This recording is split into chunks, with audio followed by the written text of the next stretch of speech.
Hello, I'm Brianna. Welcome to my channel. I am going to be reviewing Mean Girls 2024 in this video, and this is a spoiler video. So be warned, I am spoiling bits from the movie Mean Girls 2024, the musical adaptation from the stage version. I loved it. I loved it. 4 out of 5 stars. It was very funny, very entertaining. I loved it. I loved it, I loved it, I loved it. Oh, Renee Rapp. Every second she was on, she's such a good singer. She sounds so good. But okay, anyway, I took notes. I thought this was so well adapted. I've seen the OG cast, the OG movie with Lindsay Lohan. I have not seen the musical live. I have seen bits of it. I've seen the released commercials and the Tony Awards and their appearances, and I've listened to the OBC soundtrack.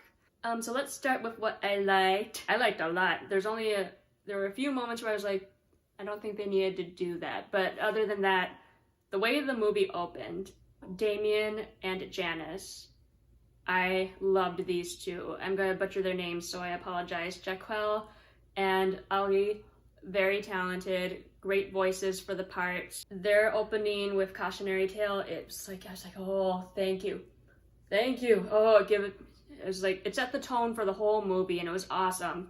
I like the change. It Roars getting cut and being replaced with What Ifs for Anne Rice's character. For Katie. I thought it was a really smart choice. There were a couple of moments when the song started out for What Ifs. First of all, she has a lovely voice. Made me think of Regina Spektor. There were times when the notes were a little bit lower. It didn't feel comfortable, and I don't know if it was the way the music was written or having that in her range or having that be the most comfortable part of her range. But I got over that hurdle right away. That was literally maybe 10 seconds where I was like, but when the song started to really kick into gear, she's at school and stuff, her first day of school or something. I loved the choreography for that. Choreography for What Ifs was great. Overall, that was a great choice, that song for her. Karen, played by Avantika, Sexy was such a solid song, start to finish. Her interpretation of it musically, her performance as Karen as a whole, like her mannerisms, her face, her everything, her facial expressions, the way she carried herself, her voice, her eyes, it's like, everything about Karen was perfect. I loved it. I loved it. It's like making the role your own, not replacing, not better than. It's like, and people do have a preference, that's fine. That's totally fine. None of these performers are trying to take over the role in a way where they're like, well, we're the new, it's like, this is just for this movie. It's like, I just wish people would be like, there's only one Regina George. It's like, I get it. They get it. When you're a theater nerd, you're used to seeing different people trying on, that hat. It's just, that's how it goes. And it's like people are allowed to have their preferences, stuff like that. But what I'm saying is I loved her as Karen. She was so good in this role. She was such a, yes, the choreography, it was a breath of fresh air. I could breathe. It wasn't, it was just the choreography, the costumes, vocal performance, the new arrangements for the movie. I loved it. The whole Halloween party was fantastic. Again, Renee Rapp, whenever she was there, whenever Regina was there, it was just, I can't even. And I do like, too, that they gave her a new costume for the Halloween party. I wonder what it would have been like, either all white or more gold. I'm not good with costume design or fashion, so I might be not correct. But I do appreciate that it wasn't the bunny costume again. She got to wear it. Renee Rapp got to wear it on Broadway. She played Regina on Broadway. It's fine. She's not missing out on that nod to the original Regina, to Rachel McAdams, the bunny costume from that movie. So I really liked it. I loved the choreography for it. I don't know, there was a moment where the crowd was like the crowd. The party people were like down and there was this pulse. It's like, oh, it really, really worked. It's like the way everyone was moving, just like, oh, choreography across the board was fantastic. I love Kyle Hanagami so fucking much because there was such a perfect balance. It had a naturalness to it, a really cool, comfortable feel where people could really be themselves or put themselves into these characters through dance, and like things were featured and grouped. Let me go to that next because my favorite dance number surprised me. I didn't expect it at all. It was such a treat. It wasn't a heavy dance number, but the 4 featured performers in Stupid with Love, that's such a treat. It was such a nice surprise. It was just fun choreography. I loved how it was just the 4 girls or the 4 performers to support Katie in Stupid with Love. I thought that was so nice. It was so nice. It really stood out from the movie. Another way that the dancers were featured, or a group of dancers was featured, it was more than 4 people. It was like multiple couples at the end of the movie where they're doing a little recap or a wrap up for each character. You see all the characters highlighted against this, not background, but I mean they did act as background, but this group or the placed couples who were doing set choreographed movement. I love the way they were supporting that moment.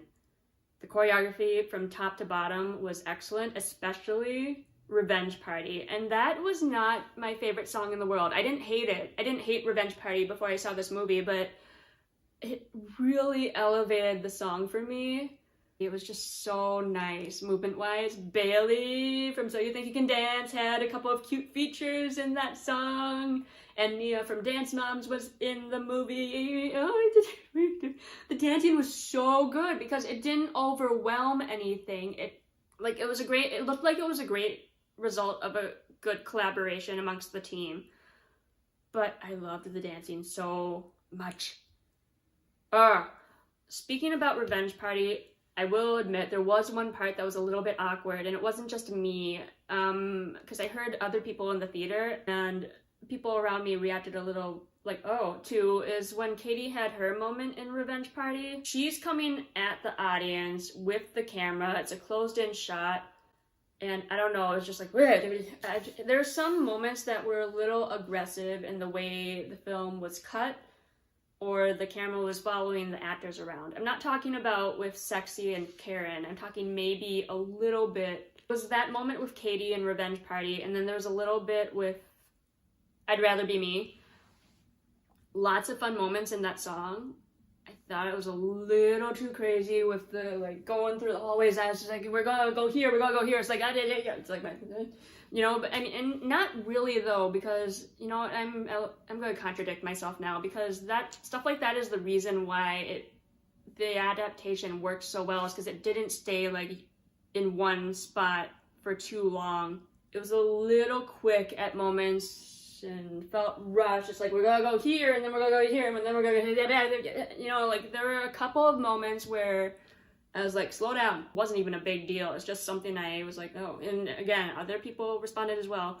Across the board, the audience loved the movie, from what I could tell. They were laughing from start to finish. And afterwards, immediately, the girl on my right was telling her friend, that was actually good. And then I heard people outside, they're like, I liked it. It's like, yeah, I liked it too. I didn't hear anyone grumbling or going, oh, that was stupid. I think they loved it. I think they really, really liked it. I'm in agreement with how much they cut out music-wise, just because of the pacing. It really worked for this movie, and the songs are so good. And yet I love Stop. I love Stop so much. Another thing is, I get it. So now Gretchen only has one song, Karen only has one song, Damien doesn't sing. I understand, but it sort of helps this become its own thing, so that people still have a reason to go or save up their money and go and see the musical one day, or if they haven't seen the movie, they can watch that, and there's still things to separate all three. Not making one better than the other necessarily, but giving them their own, I don't know, their own thing going on. It really worked. Oh my god, did I talk about the talent show yet? Damien? The talent show. That change was so fun. Oh my god, the audience lost it at that part. iCarly theme song in French. The audience lost it. Oh, What's Wrong with Me? Sung beautifully. I loved it. I love BB. I love Gretchen. She was such a cute Gretchen. Oh my gosh. And maybe it's supposed to be. It's a very quiet, sad solo, so you're not supposed to make a huge production out of it, but for some reason I was underwhelmed during her song, and I feel bad because I love that song, and again, she did a great job. I understand you can't have montages galore for a musical movie. Oh my god. But I was expecting one for that song. I was a little confused. I'm still confused about how I feel about it. I even agree with the parts of the song that they cut out just because, again, pacing was great. So all the cuts that they made were for a reason and good decisions. That part where the actor apologized to another actor as themselves about, sorry, I got on your case about the dance mistake you made in Revenge part. I don't remember the exact lines, but meta moment, and I was like, that wasn't really needed. The movie was funny enough where I don't think that had to be put in there.